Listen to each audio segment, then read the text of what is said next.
It was a sight not often paralleled anywhere in the world. A virtual flotilla of sleek, sharp yachts powering round the boys in a tussle for the coveted title of Etchells World Champion. Queensland's Moreton Bay lived up to its reputation to provide the unexpected and the challenging, and host club the Royal Queensland Yacht Squadron surpassed its reputation to turn on what's considered to be the most successful Etchells World Regatta ever.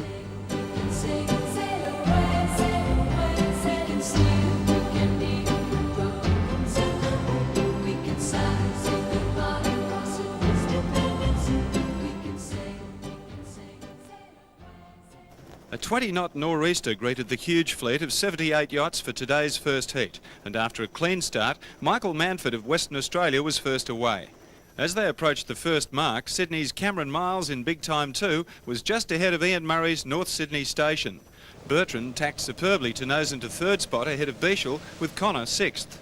As the fleet converged, it was like Queen Street at peak hour without traffic lights. Tim Patton's Morning Glory of Bermuda was holed and several other boats collided in the chaos. The Scarlet Spinnaker of Murray's boat swept to the lead on the second downwind leg. Colin Bichel moved into second spot, and John Bertrand showed his tactical nous in some clever tacking duels to take third spot.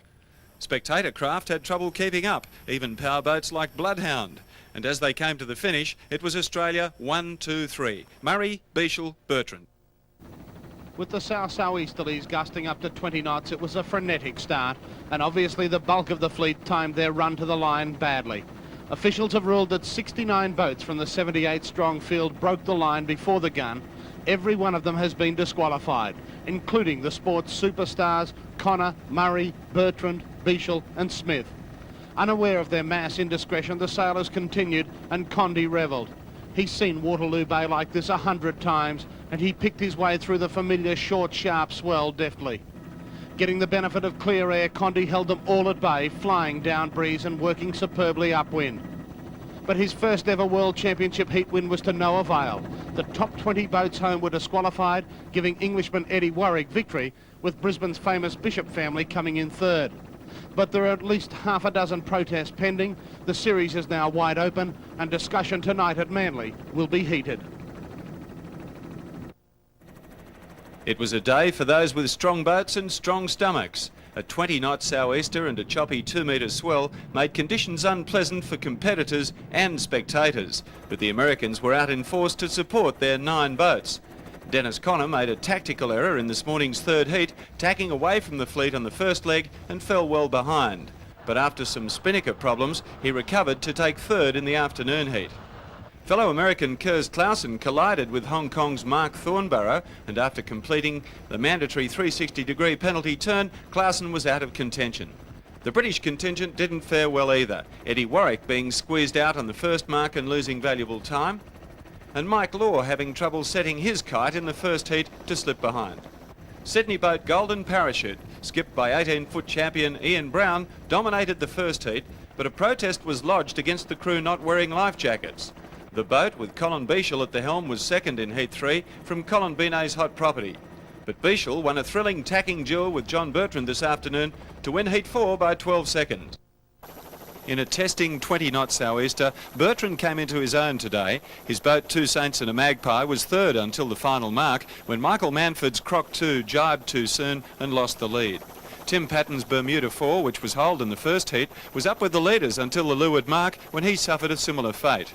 A wild spinnaker run was costly for some. Urban Gorilla was dismasted and lost her steering, and another boat blew a kite. Series leader Colin Bichel was 10th at the first mark, but could only improve to 9th at the finish.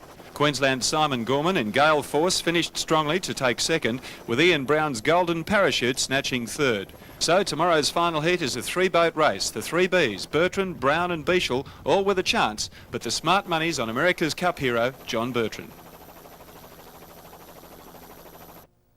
Bichel got away to a good start in the 15-knot breeze and was soon challenged by Ian Brown's Golden Parachute, the equal overnight leader. America's Cup hero Dennis Connor, needing victory for any chance in the series, had to steer off course to avoid an anchored boat and was never in contention. However, fellow American Judd Smith in Valkyrie was a close second over the early stages, with Larissa of Hong Kong third. John Bertrand, who shared the lead with Brown overnight, couldn't maintain his form and finished well back, but managed to take third overall. Ian Murray challenged Bichel around the fourth mark, but the 33-year-old who won the world 12-metre title in 1986 was too clever, going on to win by 24 seconds.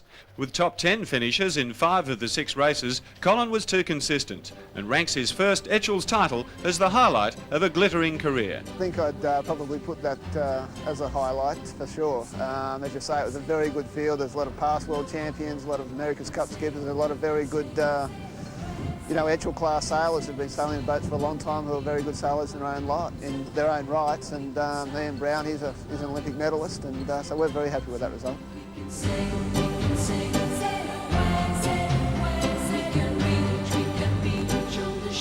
The 1993 Etchells World Championship Regatta was 5 years in the planning and made possible by ongoing support from many contributors, not least major sponsor Tag Heuer, and the dedication of the Etchells World's Organising Committee.